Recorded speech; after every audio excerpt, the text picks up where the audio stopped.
How's it going, to everybody? I am here with Dan Read, part owner with his wife Emily of Pro Wrestling Eve, Riot Grrrls of Wrestling, one of the hottest UK promotions going on right now, and kind of here to talk to him a little bit as we profile the UK wrestling scene. So, Dan, introduce yourself and say a little bit more about yourself because I probably didn't give the greatest intro. Well, no, I mean, it's one of those things where, yeah, my wife and I, Emily, we run Eve. I myself, I've been in the wrestling business this is my 25th year. I started I can never remember actually if it's October 99 or October 2000. It was one of those two. Man, It was that long ago. But yeah, I started, in one of those years. And yeah, I've done I don't know. I'm kind of in a position where I've kind of done everything I wanted to do, except just see how far we can go in changing the scene with Eve. There's a lot of stuff that we've changed, which I'm very grateful and really appreciative of the fact that we've been able to do so. In terms of other stuff that I've done that's not Eve, I suppose the thing that most of your viewers will probably know me for is Dakota Ibushi shooting fireworks in the middle of the street, because yeah, that was me as well.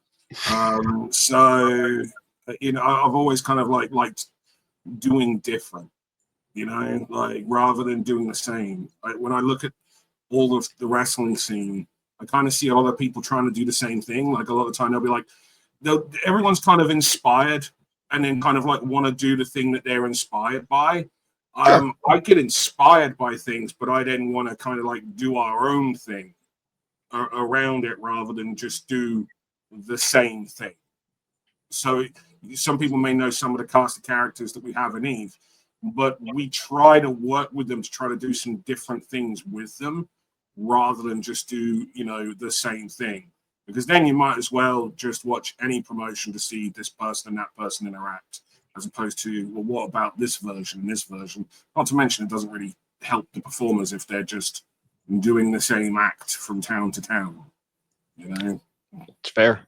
So I certainly have seen. Sorry, not to cut you off. Go ahead. no. That's pretty much it. Like it's 25 years of just that basically. Yeah. No, I certainly see from watching Eve. I don't know if this is anything any wrestler has ever brought up to you, but there seems to be a comfortability there when you kind of. I almost feel like it's like sometimes I watch that, all of these wrestlers are wrestling, typically in other promotions and stuff, but I go, man, they just feel like they're at home here. They just feel like there's like something natural about them that it feels like, I don't know if some of them feel like that's their home promotion or whatever it is, but there feels like they're their full selves in those matches. And so that is a lot of the wrestlers that are wrestling. I prefer, and they have great matches everywhere else, but I do really like to watch the Eve matches because they feel so complete.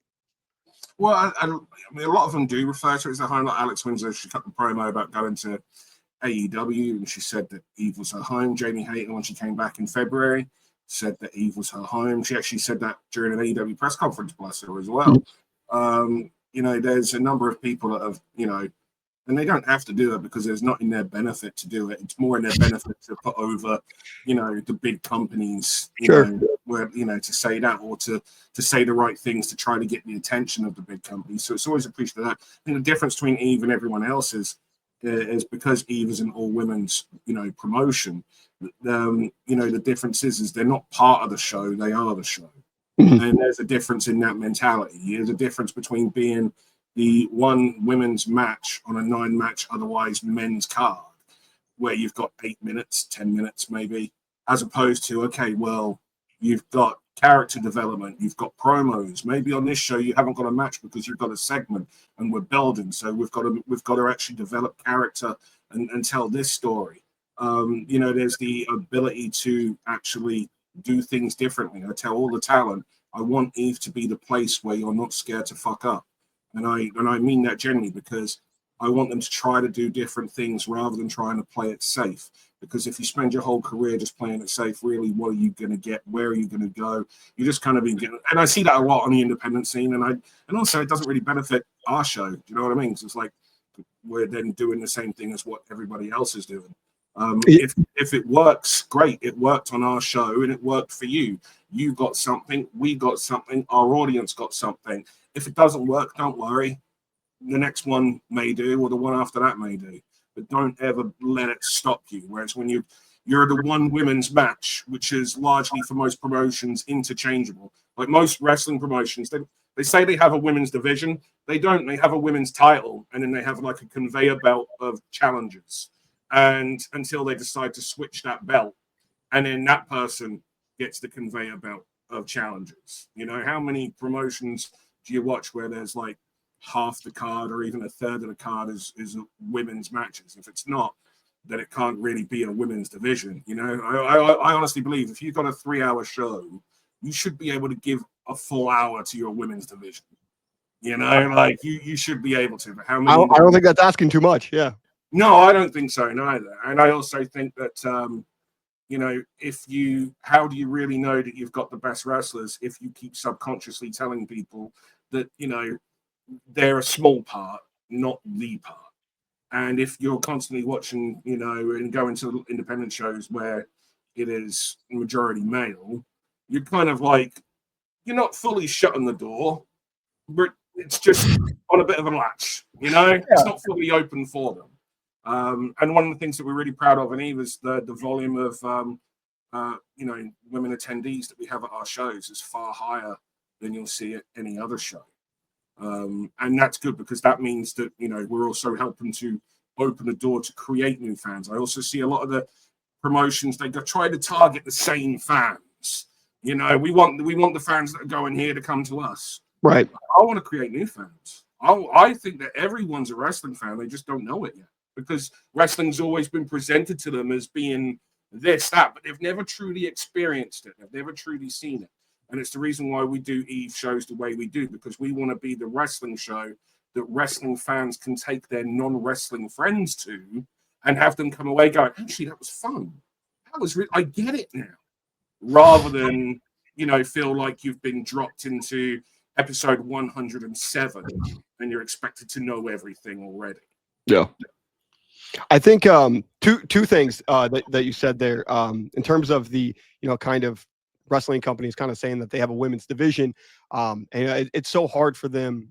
I just, as an outsider looking in to it, not being a promoter, not being in the wrestling world like that, when you may be seeing, you know, 2 women on a card, on an independent card, and the match can be awesome, but then you don't know who.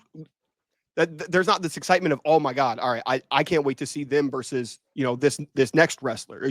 The challengers aren't set up like that. That's exactly right. To get excited about that, while there's 8 men's matches, so you go, wow, I loved this match here and I love this match here. Oh my God, imagine if these. It's like anything. It's like, you know, comic books or anything, movies that. All right, I want to see, you know, Spider-Man and Iron Man. Okay, you know, whoever coming in, I want to see that. When you only have 2 women on the card and 4 women on the card, you don't get as many of these exciting matchups, so you don't get to have that same hype for that. And luckily, you guys are a place that completely feels different, and you guys are a place that can allow for fun to happen. The Multiverse Rumble, of course, is something that's very, very fun, where, you know, you can see elements of a wrestler going out there and, you know, becoming a completely different character, maybe, you know, a literal superhero.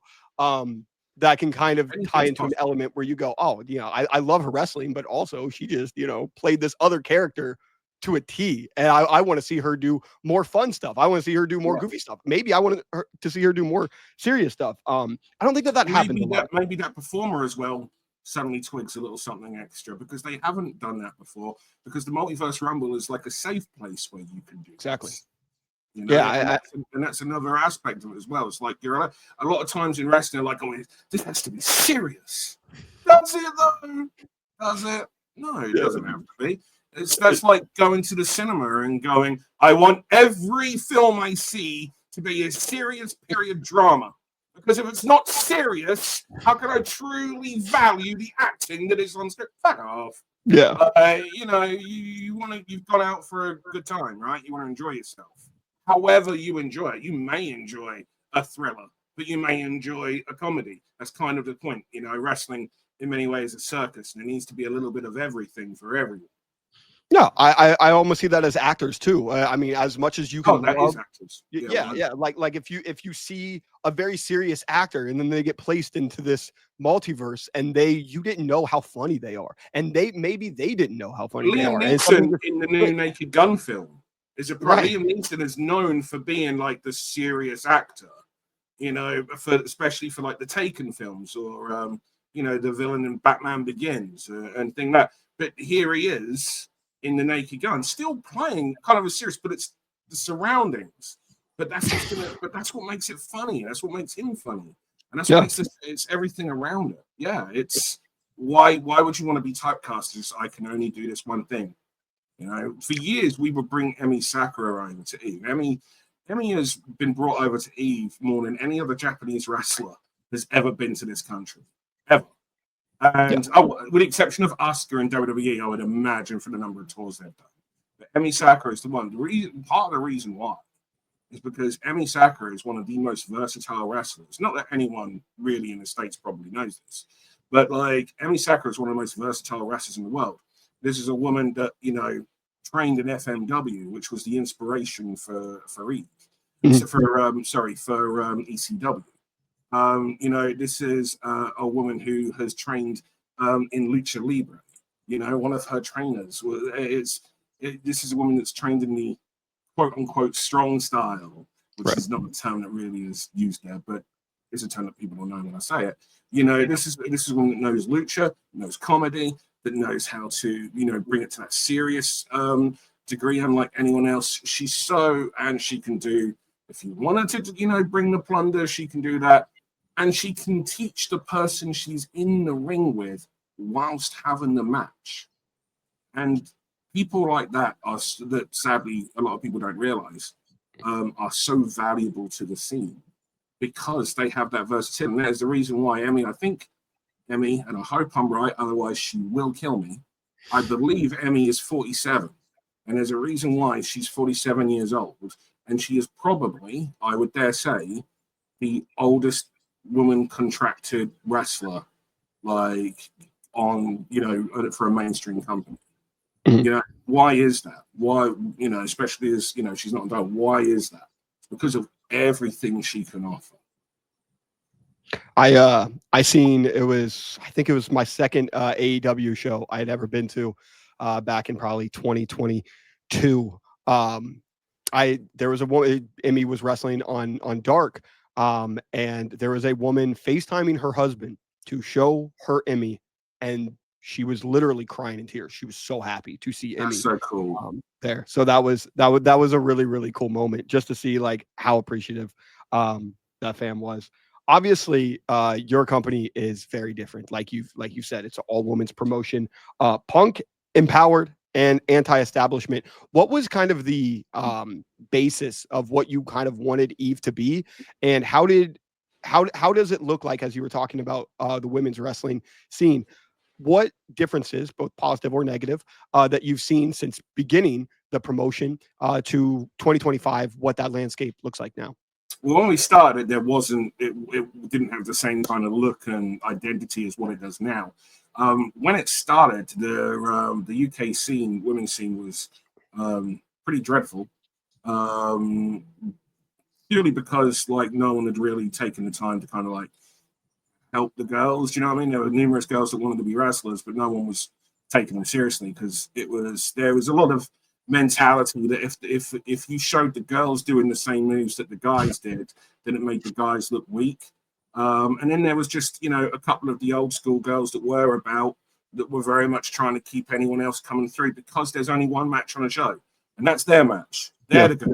Do you know what I mean? So Mhm. so the scene was not in a good, wasn't in a good place. It wasn't in a healthy place. The first ever Eve show that we did, we had to get everyone to wrestle twice in order to have enough content to make an actual wrestling show because they couldn't do, you know, most of them couldn't do long matches. Wow. So we filmed the shows episodically. So you'd have episode 1, interval, episode 2. So that's how we would do those first ones, and that was our way of also then trying to, you know, learn with the talent on the fly, get them learning on the fly. Like by this point, I'd already been in the business 10 years. And I'd actually started running women's shows in 2006. but that was under a different brand that was working with an American company.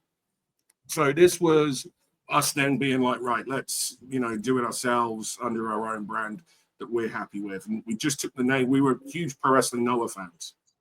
And specifically, like, I grew up, like, I'm like everyone else, like, which most people kind of have, like, I grew up watching WWF. Do you know what I mean? Like, that's what you hear mainly. With me, the first promotion I saw was actually WCW. And that was in like 1990, 1991. So you had like the Midnight Express, the Steiners, not Fantastics, Wild Eyed Southern Boys, Z-Man and Brian Pillman. I'm a huge tag team wrestling fan. Anderson and Ernie had the Dangerous Alliance, my favorite all-time stable ever, even though they only lasted for like 8-9 months. So that was my first before I got into WWF. But over here, we had lots of international channels that I don't know if it was the same in the States or whatnot, but like it was all in a different language. But I didn't care because I'd always remember Eddie Guerrero saying this, and that is the language of wrestling is universal. Mm-hmm. And so I didn't need the commentary to be in English. I could watch regardless. And so we would have European wrestling on Eurosport. New Japan actually was on TV over here. It was rebranded as a show called Ringmasters, but it was actually New Japan Pro Wrestling. So I was watching that. On Galavision, we had it was actually called EMLL at the time. It was CMLL before, but back then it was known as EMLL. So we had that as well. And then I got into tape trading around like 94, 95. And so I was then importing, wrestling videos from America and Japan. So I have never had this thing that most people have of WWF, or WWE, sorry. I never had that. I did watch WWF, of course I did, but that came after I'd already been watching WCW for a while. And then, I was always watching other products. And I think that was kind of like, again, part of the inspiration, everything that we were doing with Eve was, we took inspiration from so many places. I was a massive All Japan wrestling fan. And so, and All Japan branched off and became Pro Wrestling Noah. So when we were coming up with a name, we were like looking for a name. It's like, well, we love Noah. And we were like, well, what's Noah's wife's called? And it turns out she doesn't have a name, because of course she don't, because the Bible is massively sexist. So she's just only ever referred to as Noah's wife. So, right, okay, well, what about Eve? Eve was the first woman. If you're the champion, you are the first woman of the company. We're the first women's promotion. We'll go with this. What about Eve? And we're like, yeah, something about that, seems fit. And it also meant that we could go with the apple and have the Misawa green as part of our logo as well. So that's where that all kind of came. But yeah, the state of the scene was what it was. In 2011, I worked with a Japanese company called Ice Ribbon, and they sent talent over here, which was the very first time I worked with Emi Sakura. Actually worked with Hikaru Shida then as well, and Tsukasa Fujimoto and Hikaru Minami. And then from that point on, we were just working with Japan. We then started sending our talent over here to Japan so that they could get better, but they could also see, look, we've got a load of raw material over here, that there's all this potential in the world, do something. And they were like, oh my God. So that was the first time that there'd ever been a bridge opened between Japan and the UK for women's wrestling. It never happened before. And from that point, you started seeing the UK talent and, spend longer periods of time in Japan. And they'd be coming back, and we'd be bringing talent from Japan over here. And it just kind of carried on. It got to the point where with the branding change to more, how it looks now, I was just basically, look, we're doing a women's promotion, but I have to be aware that I'm a bloke, right? And my wife's input is extremely important and valuable. So there was a period of time like 2021, 2020, where she wasn't involved. So a lot of the aesthetic that there is now, and that it was back then, had to go away, because otherwise it would be fake. It wouldn't be real, because that wasn't, it was part of it's me, but not the same way. Basically, when we changed over in 2016, I just basically went, let's just. I just basically looked at my wife and I was like, this should be what you're about, because you're the one who's living this. It's not the same for me. So that's where so much of it changed. And there was just also just kind of like a bit of a a fuck you to the establishment of what wrestling had become. You know, people, we live in a dumb timeline with this tribal wars. And I don't know if people remember, or if these people weren't around when there was only WWE for Western television. And those were some dark fucking days. Yeah. As I said, I was fortunate enough to grow up with so much wrestling variety. The idea that we would only ever want one, I can't even begin to get my head around. You know, like, it's just so dumb. It's like saying I only want one type of movie. I only want one type of TV show. I only want one flavor ice cream because this is the best. Yeah, I want one restaurant. Who wants to just eat at McDonald's 24/7? Right, exactly. Yeah. So so that's basically, you know, like being really just fucked off at the establishment and their attitudes. And my wife is a punk, and like there's no like, it's very popular and has been for a few years to say that you're punk, but my wife genuinely is punk. Yeah. So and so it was just, you know, I just basically looked at my wife and I went, you're my inspiration. You're the inspiration for this, you know. Yeah. And understood her anger at society, you know, frustrations at society, and how they mirrored the same for the wrestling business.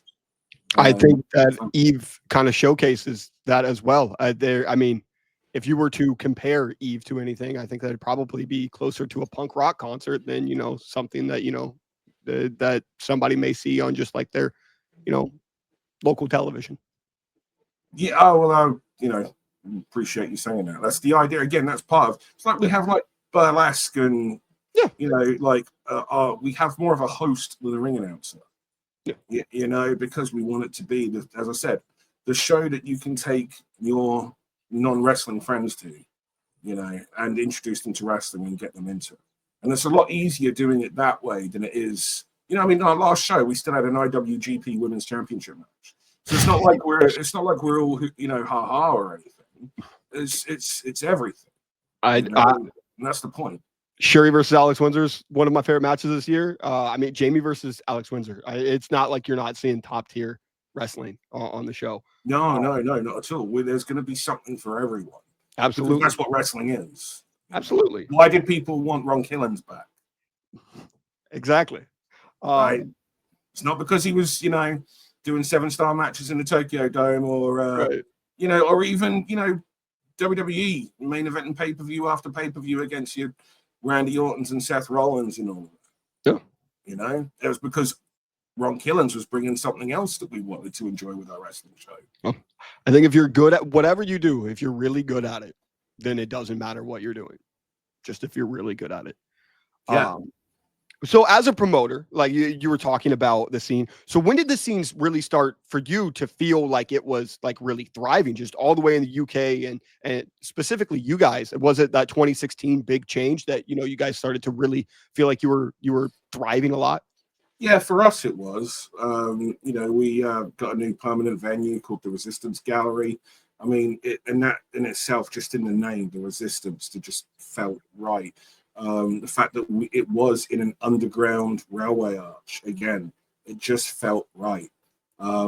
It was anyone in the scene has probably performed for Eve in that railway arch. You know, anyone that you see, the majority of the people that you see on TV right now, whether they're UK or not UK, because again, we would bring people in from the States, from Japan. Everyone wanted to be a part of it, still do. You know, they've all performed in the Resistance Gallery, the Res Gal, as we're called. And so, you know, that was really kind of like just the time where for us, you know, where we just kind of like, you know, found who we were. And then we were very lucky that the Netflix show Glow became a big hit. And Kate Nash, who was one of the stars, came along to our show. And then Alison Brie contacted us, and there was just like a bunch of, you know, that, and I knew Kia as well, Amazing Kong, who was in the show. She'd worked for me years prior. So, you know, like, you know, all of a sudden there was a bit of a spotlight on women's wrestling. And then people were able to kind of find us as a result.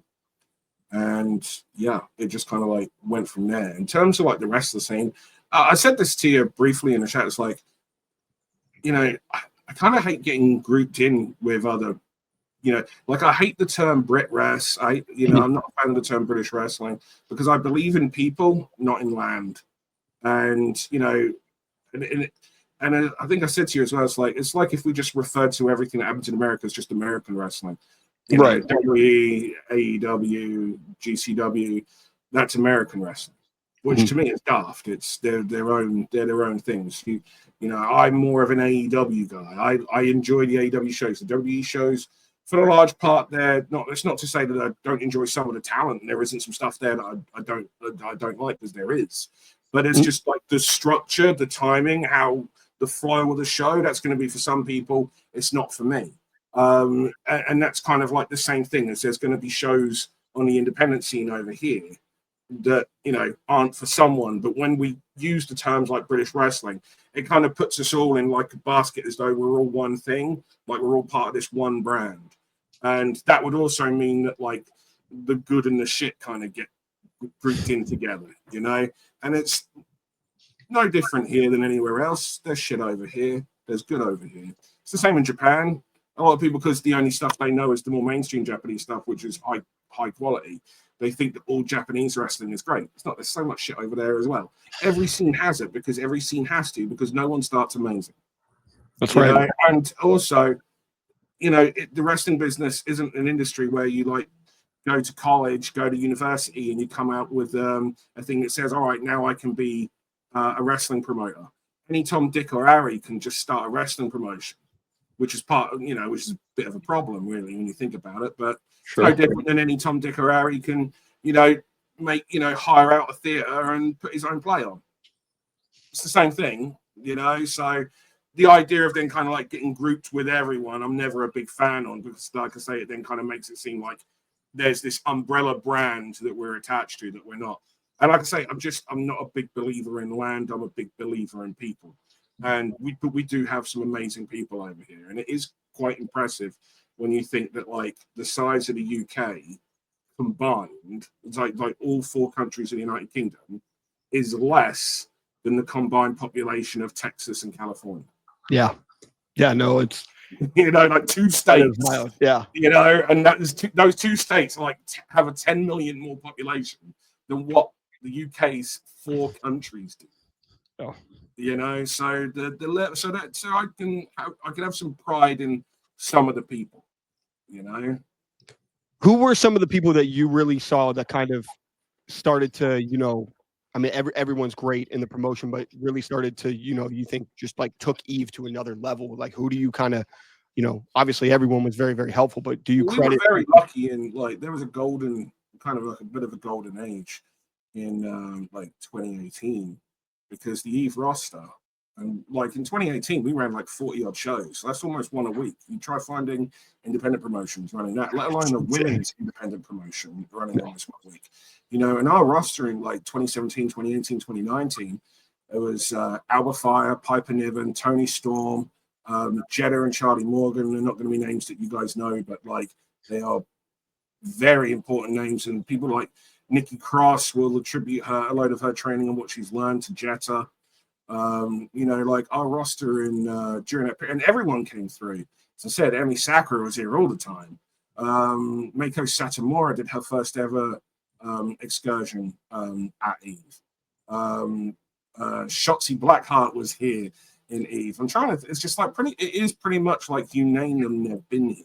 Mm-hmm. Unless they started their career in the PC, they've probably, had their time at Eve. And that is the thing. It's like when you go through like the Eve back catalogue on our YouTube channel, like the names that you'll see, obviously, Jamie Hayter's obviously another one. I remember a promoter trying to stop me from booking Jamie Hayter, saying that she had an attitude, which, funny enough, the amount of times I get told that from bloke promoters about it, and really what it is, no, they just don't stand for bollocks. Mm-hmm. Someone else tried to tell me that about Mercedes Martinez once. Mm-hmm. It's just like, I get on with Mercedes Martinez wonderfully. She's one of the best people in the world. The same thing can be said about Jamie Hayter. It's one of my best friends.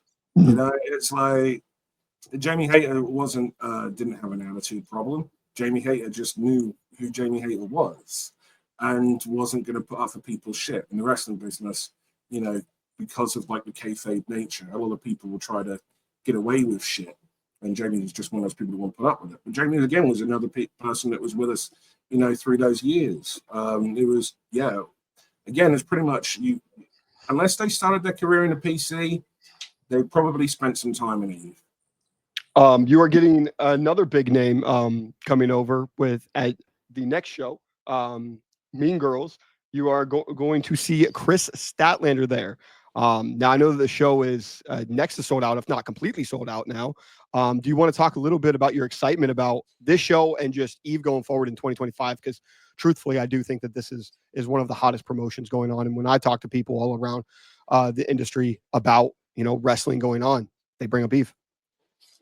That's nice to know because it's not common to hear, and the reason being is it's because we're in a women's promotion.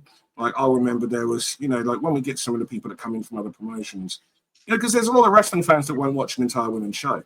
Mm-hmm. Yeah, and I remember there were some people that came to the show that Jamie Hayter was on recently, and they didn't want to, and we were like scamming everyone in. And they were like, what time's Jamie on? And person on the door was just like, well, it's wrestling, so it'll be roughly around this time. It's the main event, but sure. Matches can go long, matches can go short, so I can't give you a to the minute time. And they were like, they said to me, "You're not coming in now because the show's about to start." They were like, "I don't want to watch a whole show of it." And they were just, and that's because that was kind of like the mentality was, I don't want to watch a whole show of women's wrestling. And we get that with some people, like there is that wrestling fan. And you'll also get a lot of the Western fans that are only fans of Joshi, who are like, all Western wrestling is low quality. And even though the Japanese wrestlers themselves will tell you differently, they don't want to hear it because it's kind of like the tribalism. Yeah. Again, in its own way, and so so you're always dealing with that. And I kind of in some ways understand it, because if you're going to an independent promotion and let's say they use some of the best men's wrestlers in the world, right, but they don't actually invest in their women's division, and they're just using lesser quality women's wrestlers that are around because they're of a cheaper value, and that's not a thing because everyone has to go through that's your apprenticeship, so that's not a knock on them. But if you're telling your audience, we are the place for the best wrestling, and you're delivering great men's wrestling, and then when you put your women's match out there and it's not at a high level, what are you subconsciously telling that audience? Right. Because you're telling them that we produce the best wrestling, and the men's side lives up to that, but then the girls' side doesn't. So you're subconsciously showing them that, well, if there was any better women wrestlers, we would have them, right? Because we have the best men's wrestlers. Right. This is the best of the women's, but it's not. Yeah. Because that'll just be what that promoter's specific mindset is, as and they're just kind of either doing a women's match on there to keep the internet quiet, or just to, something that used to be said a lot was something for the dads. You used to hear that a lot, something for the dads. And so we're really having to kind of like, this is what it's like, such an uphill battle, is to retrain a lot of people's thinking that, hey, you can go watching a women's show and it could be the best show you fucking see all year. Right.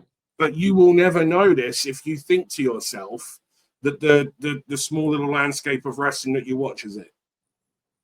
You have to open that landscape up, and you have to be prepared to give it a try. So that is constantly like an uphill, but that's one of the things, that's one of the reasons why we do it. That's one of the reasons why we do it, because we want to be able to show people a different wrestling product. We want to be able to show people, look at all these exciting new wrestlers that you didn't know were about, that you can now start watching and getting, following the career of, and getting something different. So I didn't think of that as you guys are trying to retrain wrestling fans' brains. That's a very accurate, but like something that I didn't think about way of I guess an obstacle for you guys to do. It's great that you guys are doing that, but I didn't think of that. You quite literally do sometimes have to literally train somebody's brain to just be open to this. Yeah, no, totally. And that's the reason why as well. It's like some people aren't going to do it. It's simple as that, right? They're like, no, Western women's wrestling is terrible because what they've seen perhaps isn't particularly good. Sometimes it's just that some people are trying to be smarter than what they actually are. So they, sometimes people look so deep for something that's not there that they miss what's staring them right in the face. And they just want to kind of sound clever. Whereas if they, like I say, if they actually talk to the talent themselves, like the talent themselves will tell them differently, like I'm pretty sure if all Western women's wrestling was bad, then the Japanese talent wouldn't want to go abroad, Sure. to the independents, because it's not like the independents are, oh yeah, you make your money, kid, on the independents in the West, and you go to America, oh yeah, go to the UK, yeah, you'll be swimming in the cash. I don't know, because it's not just because people can't say, oh, well, they just want a holiday. Well, a lot of the time they're flying in. Maybe they'll get a few hours of about, but then they're doing the match and they're flying back because they've got another booking. So it's not like they're getting a holiday either. So what are they getting from it? Yeah. Well, they must be getting something from it. And yeah, anyway, there's a lot of things where people play down, elements of women's wrestling. And so that's another important part of us trying to create new fans of wrestling. Absolutely. But the thing is, the whole scene benefits, not just the women's scene, because the more we show people, hey, this is what wrestling is. Because, like, how many times have you had someone say to you, "What, you like wrestling? Wrestling, it's fake, right?" How many times have you had that? 60 million. Yeah, and I'm not trying to be, and by all means, cut this out. So I don't want to sound, but like, is streaming your full-time job? No. But I'm assuming it makes up a lot of your time, right? Because you stream. Oh, for sure. Yeah, absolutely. Right. So, and presumably you do generate an income from it. Right? Absolutely, yeah. And there will be people that will be like, how do you generate any, like, from wrestling? Do you know what I mean? Like, because how they see wrestling. And I can understand a lot of it because of kayfabe, in a way that a lot of people feel like wrestling is trying to con them, and that we're trying to make out like, oh no, it's all real, and that we all believe it. So you kind of have to, but the only way you really get to understand it and appreciate what wrestling is by going to it. I always remember my wife had to do an interview for, I think it was like Talk Radio, which is like a big, big radio station over here. And it got a lot of right-leaning people. And I'm not trying to get political on that, but a lot of the times we've had issues that people will try to shit on us. It has come from, like, whenever we've done media, more right-leaning media. Yeah. And this person was a known individual in that. And they said to my wife, they were like, I just don't understand because it's not real, so why should I care? And my wife said to them, you go to the theatre, don't you? And she was quite a, hoity-toity type, do you know what I mean?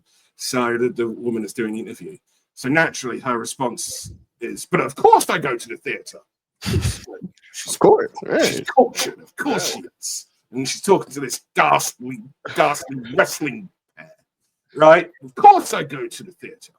She goes, and Emily just says to her, well, when you watch Romeo and Juliet, she's like, of course. She goes, well, they're not really dead at the end, don't you? And she's like, well, of course I do. She goes, well, of course you do, because they then get up and they take their bow at the end, don't they? They don't pretend to stay dead. You're not there being sold a bill of goods. Just like, no, they're dead. Really, they're dead. Call an ambulance, And she didn't have a comeback for it. Right. Because it's theatre and they're actors performing a character and performing a stage show. And wrestling is a live action theatrical stunt show. Oh. And at that point, she had nothing. It was just dead air. Huge panic from her husband, who's in the green room, because, his missus looks like a bit of a pillock. Right. So, and she was like, oh, no. Coming up next, it was kind of like that. And that's why I think the best way is to be able to, get people in, because once they're in, they're like, I get it now. I get it. But a lot of people, they have that kind of anger towards wrestling for a couple of reasons. One, they think that they're being lied to, and they don't want to be lied to. They don't want to think that you're trying to be smarter than them. They're smart. They're the smartest person in the room. You know, look on their Facebook statuses and their tweets. They're clearly, you know, like that's them. So they're natural. So their guard is up among wrestling. The next thing is the idea that wrestlers put themselves through what they put themselves through, because normal people wouldn't do that because that would hurt. So it has to all be fake. So then it hits that insecure. So wrestling can hit a lot of people's insecurity levels in a lot of different ways. You know, for like trying to get people to, you know, to watch wrestling, accept wrestling for what it is, because it doesn't make sense. The idea that someone would put themselves through the level of pain that wrestling actually is, it doesn't make a lot of sense. But that's why it's important to remember, you know, that stunt persons exist. Right. You know, the only difference is we don't have multiple takes and multiple ways, you know, and times to do the stunt. We've got one take, one time, and it's in front of a live audience. And sometimes you just have to grit your teeth and bear it. And that's just kind of like part of it, you know, hurt, not harm. But a lot of people struggle. Again, it just hits a lot of people's insecurity levels because they wouldn't do it. And if they wouldn't do it, then no one would do it. Yeah. Depending on the person, obviously. But that is what a lot of people are like. And so I really feel like you kind of need to get, you know, sometimes like people in, you know, to kind of just like be in it. Because otherwise, I can just as easily come at theatre with every single piece of, you know, criticism that gets thrown at wrestling. Because as I said, live wrestling is a live action theatrical stunt show. Sure. And that's why I've said for years, wrestlers should be able to go from a venue on Sunday onto a film set on Monday, because they learn so much in wrestling that can be transferable skills. But it does work the other way as well. You can learn a lot from the film side that will then help make you a better wrestler. Some of the best wrestlers that I've ever worked with were people that had a background in dance and theater. Yeah, I imagine. Yeah. Nina Samuels is a prime example. I was going to mention the matchup that Nina has. This is actually a very exciting show for Mean Girls. And I mean, another thing, I don't know if you ever did theater, if you ever did anything. I took theater believing that I was going to become a professional wrestler. That didn't work out. But the vignette, smart that you did, though. Promo videos. You said what? It was smart that you did, though. I wish a lot of people did. I wish more people did that. It was every look was crazy in the room when they would, you know, it's being in theater and musical theater and doing all of this. And they're like, all right, so what are you going to do with this? And I was like, I'm going to be a pro wrestler with this. And every head would turn. We were at Youth Academy, we would get a number of people come down if they were going to be in a production that required any kind of fighting or, you know, landings or anything along those lines, and they were always a joy to work with. So I'm glad that my experience is a bit different to yours on that. Yeah. But the videos are incredible. I'm very excited for this show. Do you want to talk a little bit about Mean Girls before we wrap up? Yeah, because I've spoke a fucking lot, haven't I? Yeah, I mean, so Mean Girls is coming up. For those that don't know, Eve is produced by myself and Will Ospreay as well. Will is working with the talent directly, and I think that, you know, he's given a lot of the people like the confidence as well to, you know, try and do different things and, you know, push themselves, which is very much what Eve is about. It's about pushing yourself, and we're going to push ourselves as well. With every show that we're doing, we're just trying to push ourselves more. We're very proud of the look of our shows as well, the quality of the production that's going into every show. You know, we're trying to make better than the last one. We've got a great production team behind, and the cast of this upcoming one as well. As you mentioned, Nina Samuels and Sapphire Reed as a fight to the finish, which is basically means no time limit. You know, they no disqualifications, no countouts. They keep going until there's a winner. It's, you know, kind of like to the death, you know, of an Eve match. Chris Statlander coming over and challenging for the Eve International title. the Eve International title and the Eve title follow different rules. For the Eve Championship, you've got to have a win-loss record, in Eve. The international title, we recognize the accomplishments of wrestlers elsewhere, which is pretty difficult to do, and you kind of got to be a bit careful how you do it, because otherwise you start contradicting yourself if you're recognizing the version of the character that's in this promotion, but they play a different version of the character that they're playing in your promotion. Sure. Do you know what I mean? So, but with AEW, obviously, it's very, very easy. Yeah. So Chris Statlander challenging Anita Vaughn, which I'm very excited about. We actually didn't tell Anita that she even had that match. The first she learned of it was when the video played when she was in the ring. Wow. So I know she's excited for this.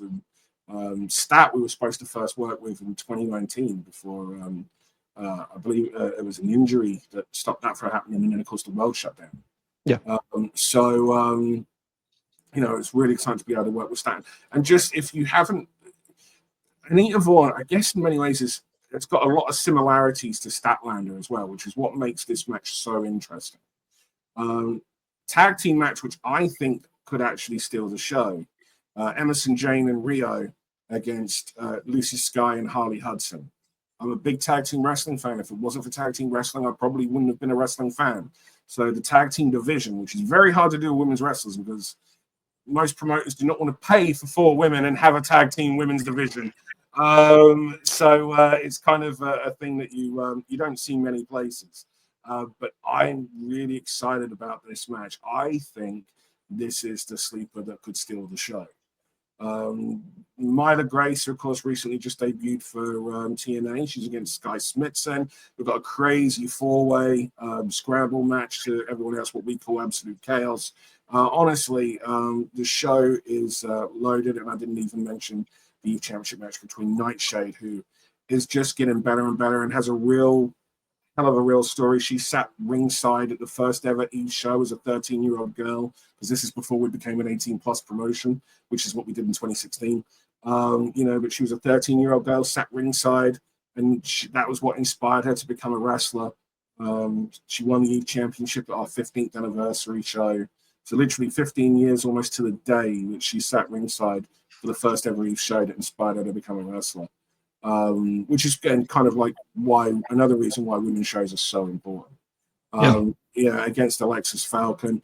Alexis Falcon coming back from injury. She was off for over a year. And obviously, she's very much been showing to people that, she was off, but she was learning, she was getting better. And Nightshade is just constantly back and forth to Japan learning under Chigusa Nagayo for the Marvelous promotion over there. And so Nightshade is just, the level of improvements that we're seeing from her, and she's still only like 26 herself. So, it's a loaded show. It's a cracking show that Will and myself are very excited to be able to, present to people. I am very excited for the show. Thank you so much for this interview, man. No, I apologize for going long. I said 35 minutes. And I think you're good. You're good. And you can check this show out on YouTube. Yeah. If you go onto the YouTube channel, which you can, there's a dirty link, watchevewrestling.com. That'll take you straight to our YouTube page. Or you can just go on YouTube and type in pro wrestling. Sometimes people are like, why have you kind of got 2 names? The reason why we have 2 names, and finish on this one. Actually, I'm going to finish with a question to you. Pro Wrestling Eve is what wrestling fans know us because they understand what Pro Wrestling Eve is. But Eve Riot Grrrls of Wrestling. Imagine, what does Pro Wrestling Eve say it is to a non-wrestling fan? Right. Doesn't, but not as Pro Wrestling Eve because you haven't seen it. You've just read got you. Pro Wrestling right. Eve. Got you. So, but when you see Eve Riot Grrrls of Wrestling, which is how we refer to it by and large, everyone's like, oh, I get it, because it automatically says what it is in the title. If you was, and that is one thing where we rebranded ourselves a little bit more, but the Pro Wrestling Eve name just kind of like stuck, and because all the socials and everything was there as Pro Wrestling Eve, it's just like, well, I guess we're also Pro Wrestling Eve. So that's the reason why we have kind of like 2 names. That's the reason why I always say, just call us Eve. If you're a wrestling fan, just call us Eve. You'll know who we are. Before we go, I spoke a lot. You're good. What about yourself? How are you doing? I am doing well. How are you doing? I I am all good. I am doing well. You are the interesting subject here. I will not be the interesting subject. So, you know, I care way more about you talking than me talking. Well, that's fortunate because I've fucking done a lot of it. No, you're all good. I appreciate your time. I am very, very thankful that you got the time to sit down and talk about this because I'm really excited for the show. Well, I appreciate you having us on, genuinely, and yeah, I was glad I found your Twitch channel as well. Yeah. And Thank you. Yeah, you know what? I'm going to talk for 2.5 hours in just a little bit. So, you know, I talk plenty, almost every single day. So I'm fine. Thank you so much for doing this interview. I really, really appreciate it. Thank you, my friend. Have a good one.